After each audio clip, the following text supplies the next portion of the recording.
You need to start. Get the party started. Connor, you awake back there?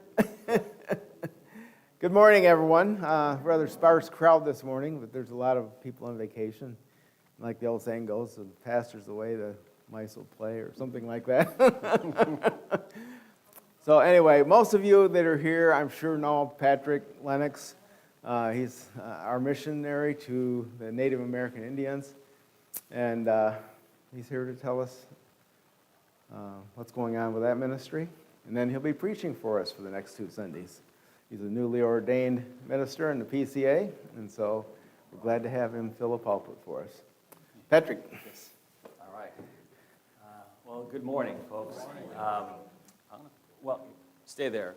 What we're going to do, first of all, is we're going to watch a video of a highlight from last year. It's about a 4-minute video and change, and this past October. And just to give a quick introduction about it, it is a video that a friend of mine, photographer friend, videographer, he was and fellow supporter and long-term friend of the ministry. So he put this together for us, and it's just a video and pictures from the gathering that we had. And the music you're going to hear, that's the background for it, was written by a lovely couple, Randy and Evangeline Jackson, and they're native folk who are teaching music ministry, and so they've been coming for the last couple of years. So they granted us gracious permission to use that for our video. So this is so to set this up, this is our Native Pastors Gathering, which is our flagship ministry. There's more to what we do, but this is the one that's out there front and center, and this is our way to introduce ourselves to Native folk, in particular leaders. And so this gathering happens, Lord willing, every year. It's our 3rd year coming up in October at the Twin Lakes Conference Center in Florence, Mississippi. And that property is owned by First Jackson Presbyterian in Jackson. And so it's a great facility, a lot of great things happening there. We go there every year because they're just so hospitable, they do a great job, and it's dirt cheap as well.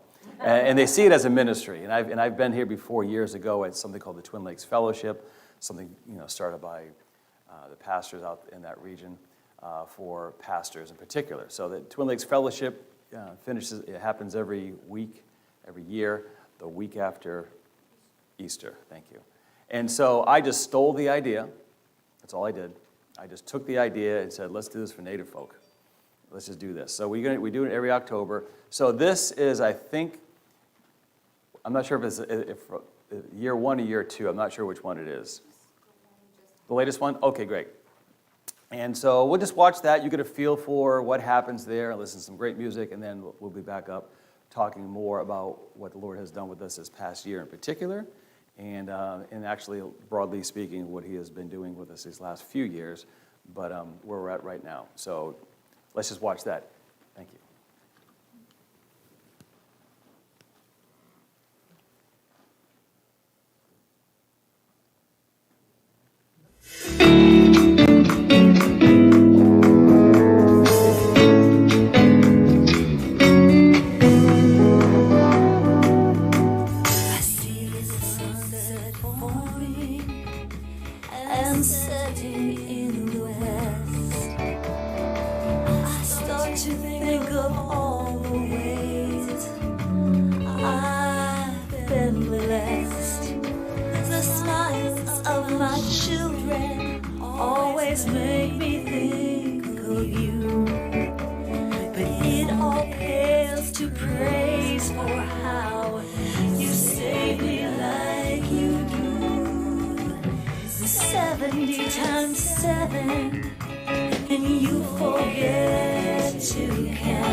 Citizens of heaven,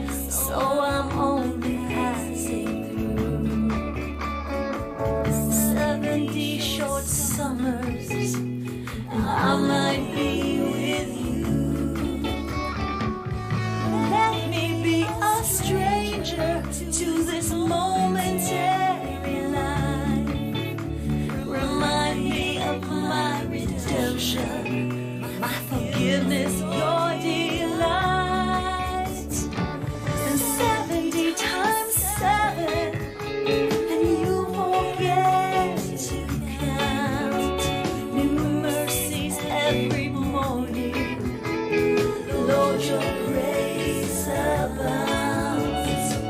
My sin that's red as crimson became as white as snow. 70 times 7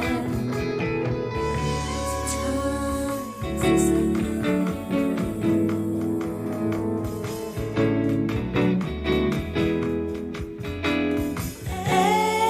Angels can't comprehend.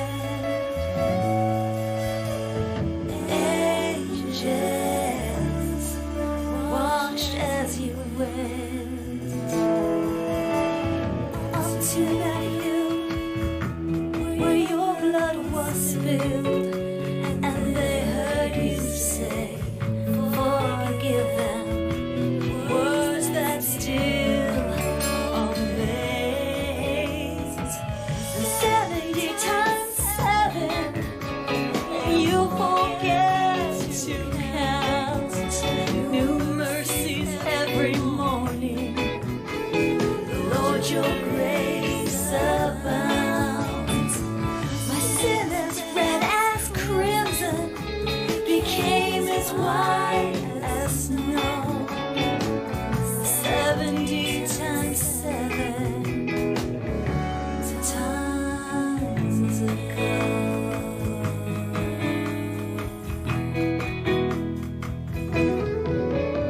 My sin as red as crimson became as white as snow.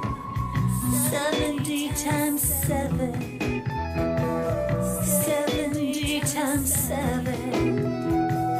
70 times 7 times ago.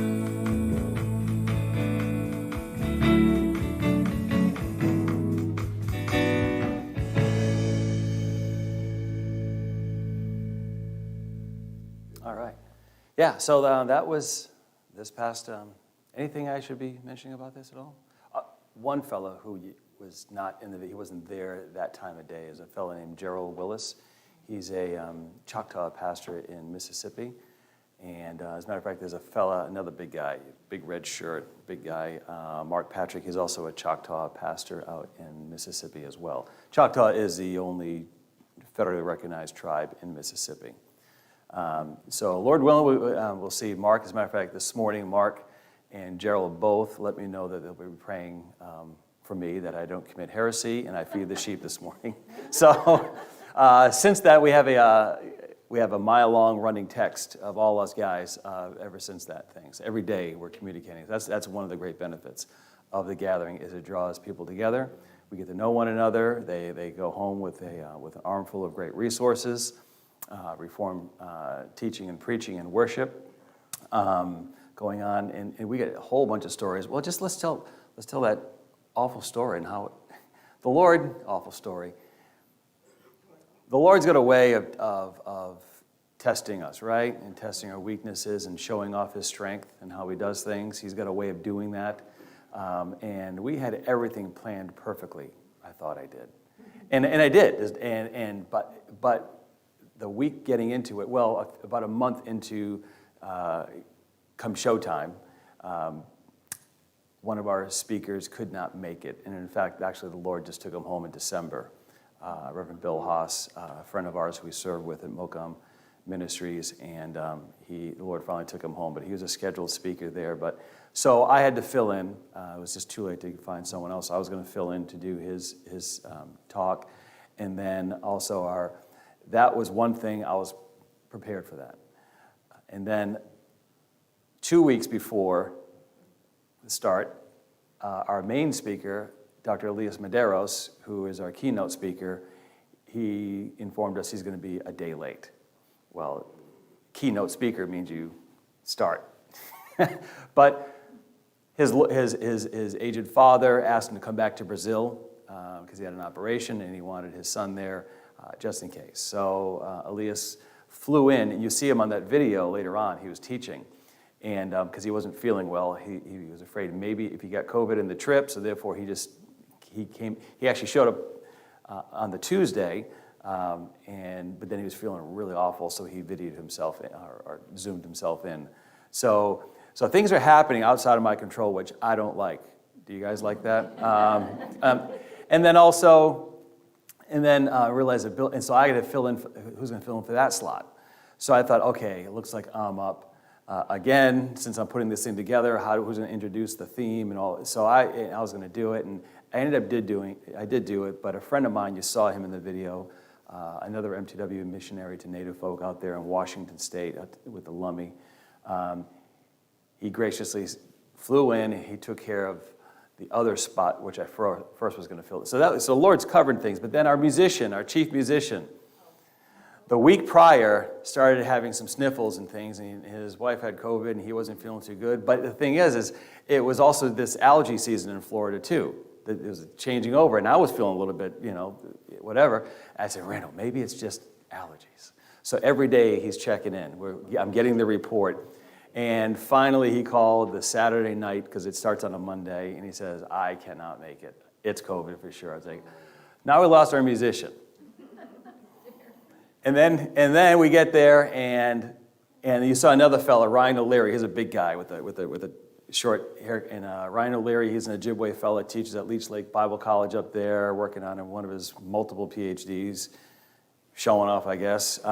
Great guy. And a hockey fan, obviously. And so he was a day late because there was a whole bunch of nonsense with the airlines.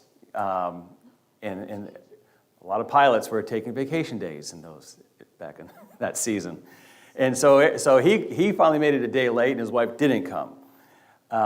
What else? Huron came a day late. It was just, I'm thinking. The airlines, there was a lot going on with the Yeah. airlines too. And then an attendee called in on the Monday. He was scheduled to be there, says, I can't make it. So all these things are just like, it's like falling apart in front of us. I mean, what is going on? But you just remember Gideon's army, right? Just remember if the Lord's doing something, because obviously none of these things you could plan for. None of these things you could just plan better for, unless you have a whole a B team ready to step in. But that's not how it works. So that's what happened. So that was our bunch, but we had a lot of great surprises. We met some new people that year, some folks who came again, and all the rest. So it was a great time, and everyone recognizes it. It was a great time, just as the Lord ordered. It wasn't my perfect plan. It was the Lord's absolute best perfect plan, for sure. So, yes. Well, it did minister to many. I'm thinking about Chris Little while he was there. His wife couldn't come, but his church was vandalized while he was there. And his wife was there at the time, but they didn't see her or anything. Yeah, according to the cameras, later on, in retrospect. They were there while she was on the property. Yeah, it's a hostile place where he serves in South Dakota. Yeah, and so it was encouraging to him, though, just being there to be able to minister to him when he got home. The church did, the community got together and helped him out and things like that. That's just one pastor. There are many pastors who are coming almost on burnout, really tired. Mark Patrick, he's at 2 churches. He ministers at one, and then an hour later, after he's done, he goes over to another congregation and does another service for another congregation nearby. So he's kind of pastoring 2 congregations. Yeah, and he's a bivocational full-time fellow. He's a welder, fabricator, and if you see our latest newsletter, there's photos we just visited out there a few weeks ago, and so he taught me how to weld a little bit. I'm not ready. I don't trust me to do your work for you, but I mean, I was, but it was life. It was one bucket list. I need to know how to weld, So he did give me some limited skills on that. So, but that was part of our follow-up. That's part of what we do. Native Pastors Gathering is just not a 3-day event, right? It's from all throughout the year, it's calling these pastors, praying with them, encouraging them, visiting them. Lord willing, we need to do that more. Our first visit was with Mark Patrick. It coincided with a trip to Twin Lakes Fellowship, that thing I talked about that I ripped off. And we were able to, talk about what we're doing with those folks, and visited Mark as well. And so we want to do more of that. As a matter of fact, there's a fella in Seminole. He's a pastor out there, and he's a Choctaw fellow himself among the Seminole. And he's yet to come to the. I've known him for a couple of years over the phone, and since he saw a picture, he saw the video, and he saw a fellow, Ryan O'Leary, we talked about, the big hockey player guy, and Ryan O'Leary spoke at his church. And so since I know Ryan, and since he knows Ryan, I already have an invitation to go preach at the church in Seminole, which is great. I don't even know what this guy looks like, but he's already invited me. It has to do with who you know. So he knows us and trusts us enough to invite me to go preach at his church, but he's yet to get to the Native Pastors Gathering just yet. So, but he says this year he's going to do it. As a matter of fact, when I first met him on the phone years ago, he did talk about how he was actually thinking about resigning from his pastorate over there in Seminole. He was just burnt out. He was absolutely burnt out, and he thought about quitting altogether. And so he was already in that place. But he didn't make it to that first gathering or the second one just yet, but we'll see what the Lord does. So there's many, many advantages to what this ministry does as our flagship, and we'll talk more about the details of that. We'll continue with this slideshow next week. So David asked us to go ahead and give a report where the Lennoxes are, so you have an idea of what's happening with your missionaries, okay? So first of all, thank you. Thank you so much for supporting us. It's a long, hard road, but that's ministry. It's life anyway. Why do I want to quote John Wainwright right now? Life is hard. It's even harder for stupid people. I'm not sure how it pops in my head when I think of me in ministry, evidently. So life is hard anyway. But I'll tell you what, on the mission field, doing what we're doing, and especially where we're at these days, with limited travel and everything else, because that's our ministry really right now until the Lord grants us a place to have a discovery center. This ministry of going to Mississippi, to bringing people together, and then going visit them, that's a lot of travel that we have yet to truly begin because of lockdowns and all the rest. A lot of reservations, we're doing lockdowns and all the rest. So, but things are opening up, and we need to get moving. But have you seen the price of gas lately? Ay, ay, ay. All in God's providence, people. The kingdom continues. It does. So where am I at right now? So yes, thank you again for supporting us and all the rest, for sure. And we don't say this to every church. This is one of our favorites, though. Not every. I can't say favorite. It's like a 3 or 4 way tie. But we just love coming here. Cindy says, come on down whenever you want. We have a Red Sox game to catch one of these days, so they can spank Tampa. We talked about that. So, but we just love this area for sure, and the people here. So we want to give you a report, because you have a right to know where things are going. So if you do not get our newsletter, we send it out through the email about 4 times a year. I don't like flooding people with emails, and it takes time to write a good one anyway. That's one thing. And if you don't like email, a lot of times it ends up in people's junk. If you don't look at it enough, it just automatically go to junk next time. It's a Gmail thing if you have Gmail. But also, if you want to get our newsletter in hard copy, we send 1 or 2. It's always one at the end of the year for sure on a piece of paper to your door. And sometimes in the summer, if I have time to get something on paper. So we want to just make sure you're up to speed with that. And there's a sign-up sheet over there for sure. You can easily, if you want to just sign up sheet, if you don't want to even take the time, you can just text us, get our number, it's on our card, and just text the info, and I'll put the info in for you. So you want to make sure you're up to speed with what we're doing, and if you know me long enough, I'll tell you too much. So you will be informed. It's just, you're not going to be uninformed. So here we are now. So where we are today. So since we got back, I mean, you folks were with us since the beginning when we were on our way to Cherokee. And there was a church plant that's there, and it's happening there now. And we were on our way there and didn't last long. We realized not the best thing for us on that team doing what they were doing. As you can tell, I think a little bigger as far as, it's just not one tribe. We're not tribe specific. Because I've long recognized the problem. We need more Native pastors. I didn't discover that problem. It's always been known. So the question is how to make that happen. So we're in the education business. And so shepherding the shepherds who already are pastors, what can we do to help them and keep them going? What can we do to help them if they have any educational goals, or maybe just a study buddy? Every pastor needs to study continually. It's a lifelong thing. And we try to foster that because some of the folks that we know, that's not so much their culture so much to be locked away in the pastor's study, per se. That's our experience from what we hear. There are some notable exceptions without question. But by and large, because a lot of these pastors are not formally trained or have little to no formal training, either a Bible school or a seminary, even I've been to seminary, and it takes me a long time to sit down and go, okay, I gotta write this sermon. And I got my books out. I mean, I like the study and everything else, but to sit down and do the sermon, because it's like writing a paper. It's like writing a 15-page paper, and it's so much easier just to open the Bible and let the Spirit take over and just wing it, right? And it happens a lot in a lot of pulpits throughout the world, right? So we try to just counter that and give a better perspective on the matter. But we were in Cherokee for a little bit, and from there went to Minnesota to serve at a discipleship center, which was great. We did 2 years up there as a student life director with the gals. Regina worked with the women over there.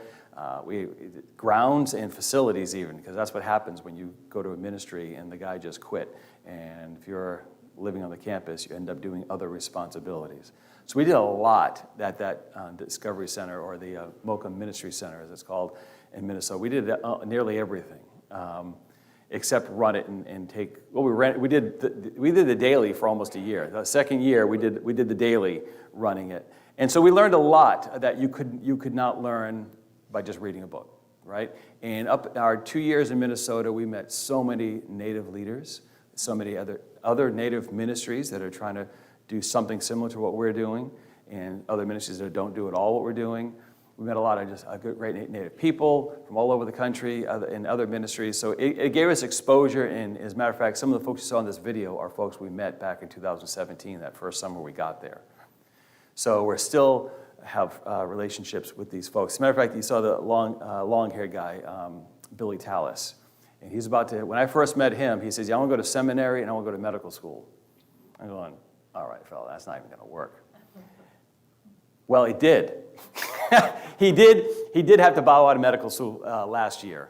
He was doing both for a while. He's going to finish Phoenix Seminary this fall, and he's going to work with Southern Baptist Group, and they're going to give him money and opportunity to serve in Navajo. He's a Navajo fellow himself.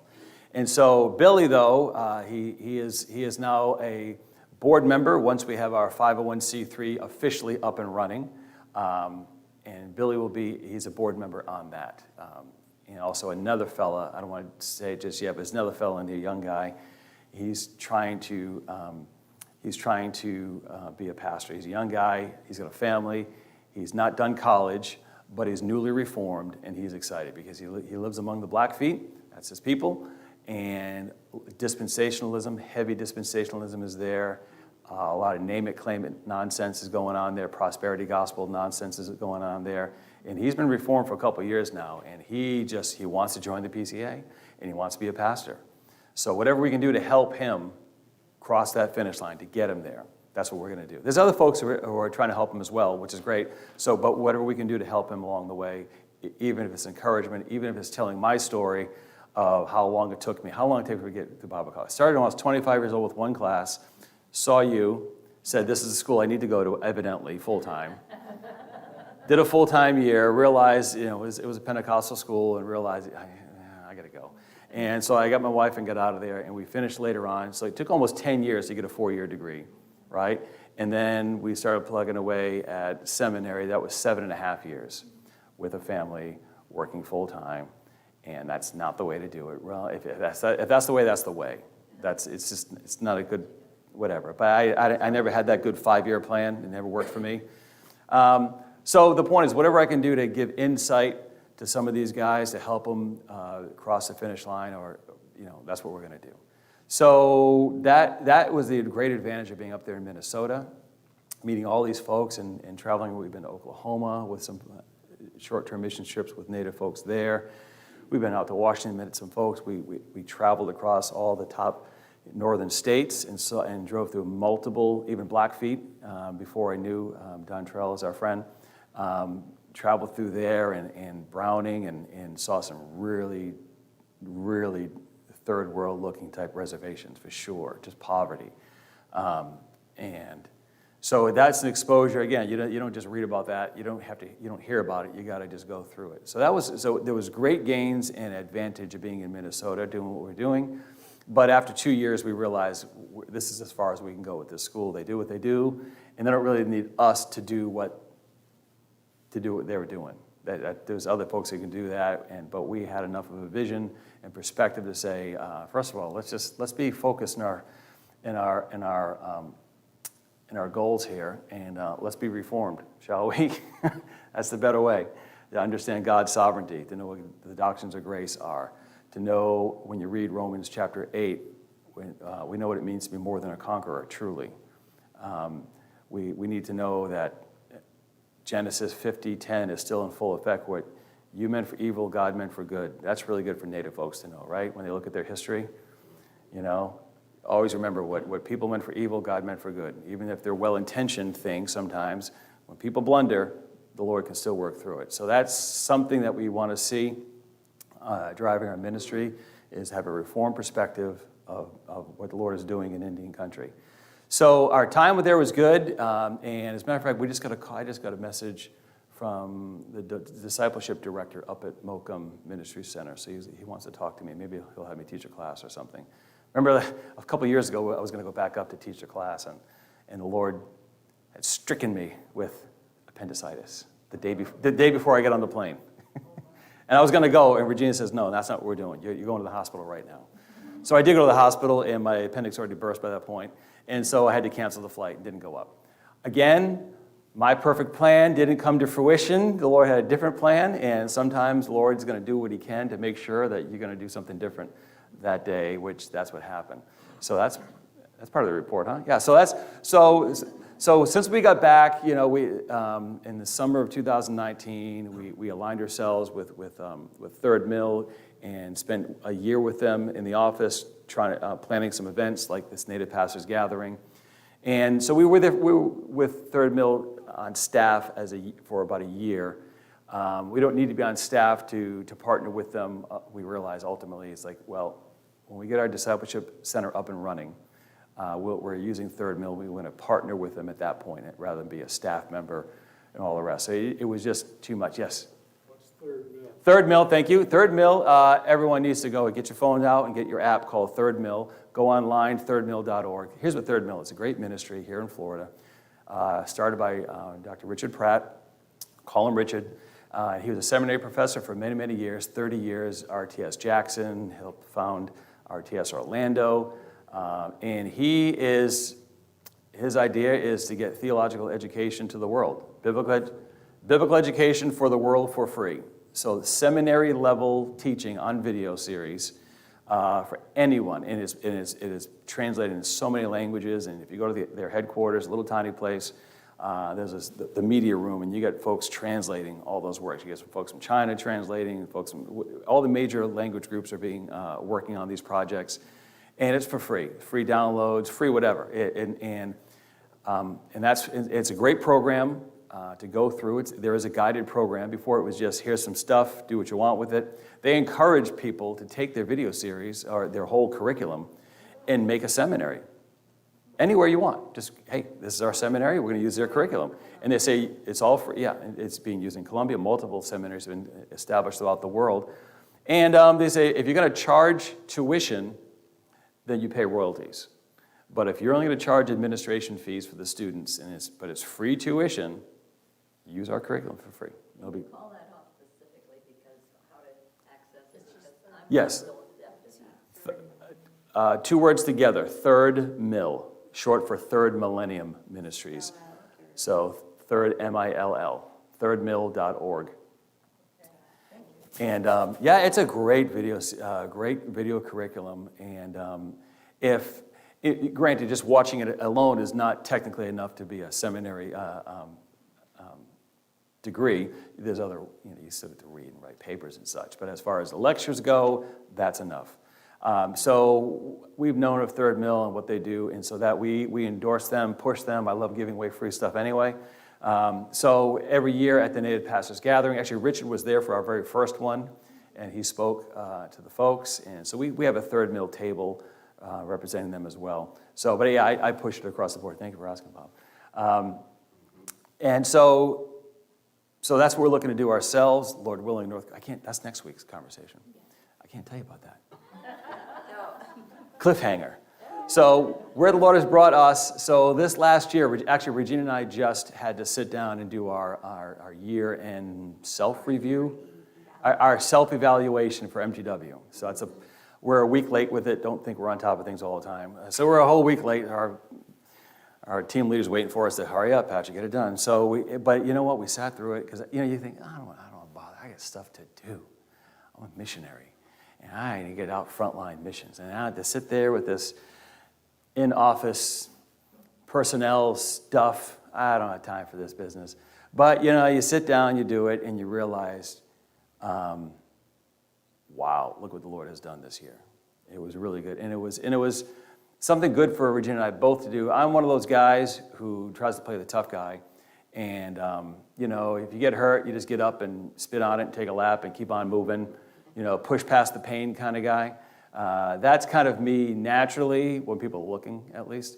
But it asked, what were some obstacles that the Lord overcame for you this year? And what a timely thing, because right in May last year, that's when our son went off to the military. He joined the Air Force, end of May. And so that was the beginning of a whole lot of things. So our son's going to go to Air Force in Texas, do his training, and this whole COVID thing was happening and still is. Well, it's going away now. No one wants to talk about it, but it's going away. And so that was happening. And then Regina, we all lost Regina's cousin, Michael, a dear cousin, closer than a brother for Regina, adored by all of us in the family. And he died of a heart attack, heart failure. He's younger than me, younger than Regina. And he struggled with alcoholism that no one knew about. And it was out of nowhere. It was just out of nowhere. And then with short order, within a couple weeks, Regina's dad was diagnosed with pancreatic cancer, which was a 6 or 7 month ordeal. Most of that time was in ICU, not just the hospital, but ICU. And so that was a struggle, but I also started my exams. For the most, I did start one the year before, but it was on hold because of whatever. But I started to hit my ordination exams. So the study for that and everything else, all those exams, all but the first one, all the rest were done starting in May. So trying to get that, trying to find time to study, Native Pastors Gathering, you keep on planning it. Regina's dad, we ended up getting COVID. I took a couple tests with COVID. And I was just sweating bullets, in pain, back was killing me, trying to just finish a church history exam and a polity exam. The polity exam, how boring is that? And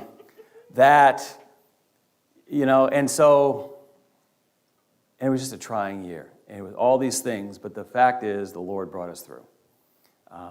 He has shown his faithfulness. You look back and you go, because we love to be light years down the road with our ministry. We want everything we talked about, we want it up and running right now. We want it to be great things happening. We want a solid history. This is what we've already done, more to go. But we're still, by God's providence, still in that very, yes? I do want to say, yes, the Lord really provided in strength. So one thing is, I'm in touch with all the wives.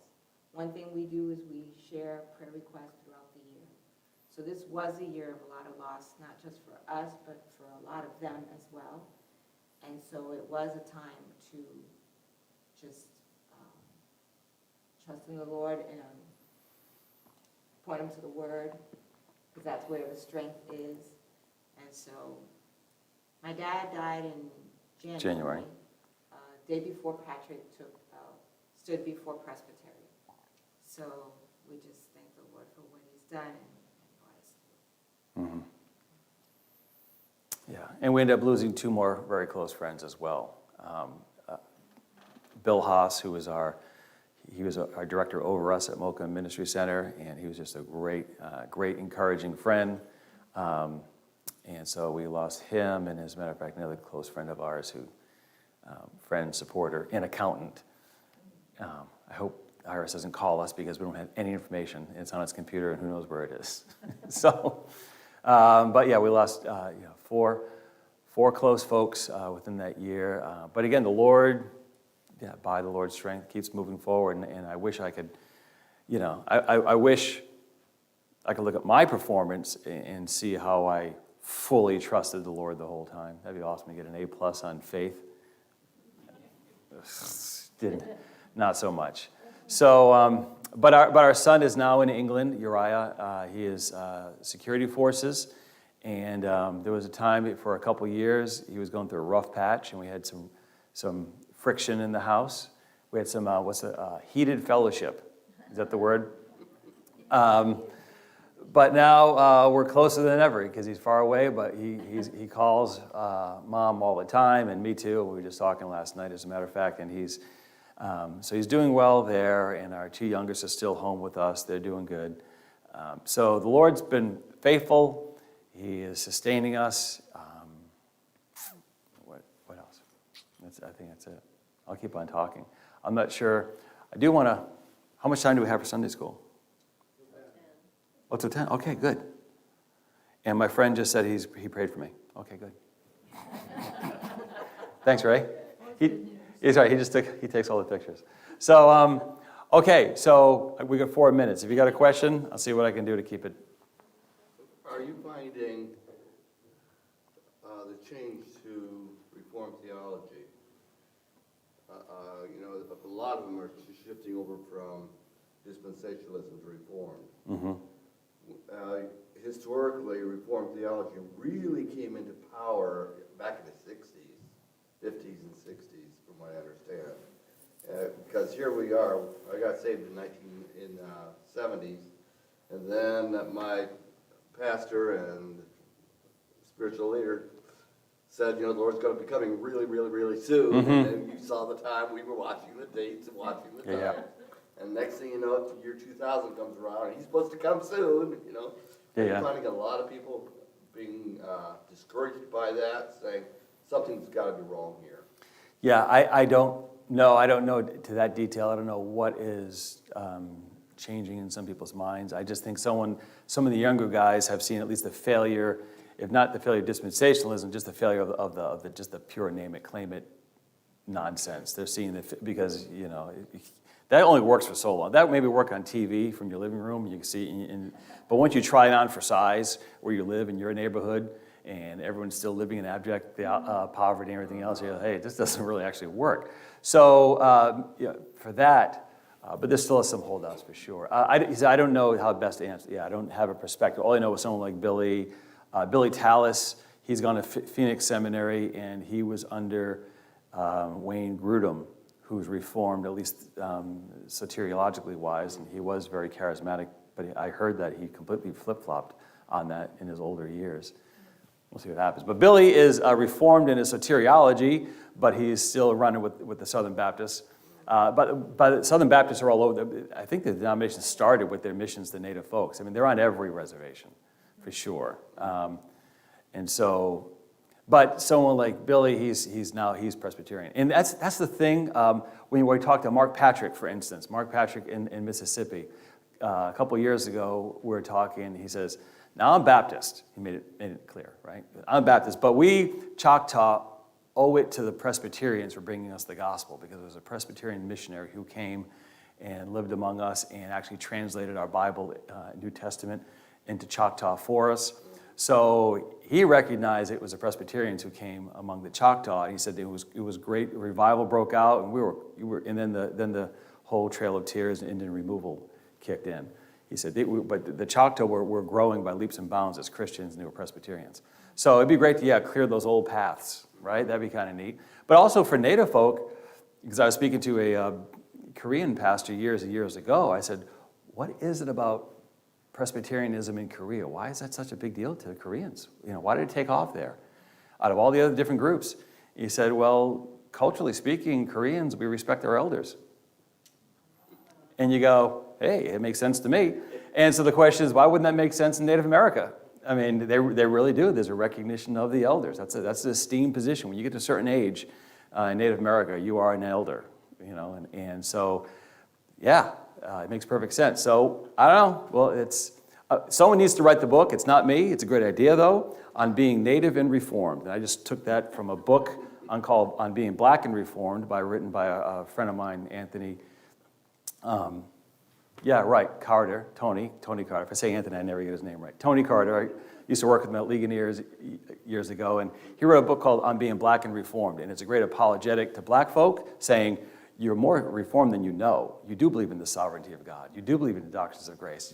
It's never been spelt out that way. And so it'd be great if someone wrote a book of that same sort for Native people. So that's someone else to write. I just want to encourage it. So, are we good? We're good. We're good. Here comes security. Let me pray here before we go. Most gracious Lord and Heavenly Father, we're so thankful for Patrick and Regina. Lord, we thank you for them and the work that they do. Lord, I just pray that you would provide for their needs. Guide them, Lord, so that they may be more attuned to your leading rather than making decisions on his own.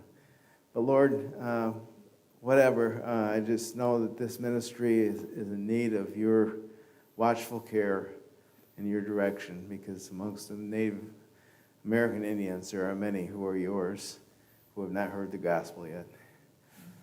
We pray all this now in Jesus' name. Amen. Amen. All right.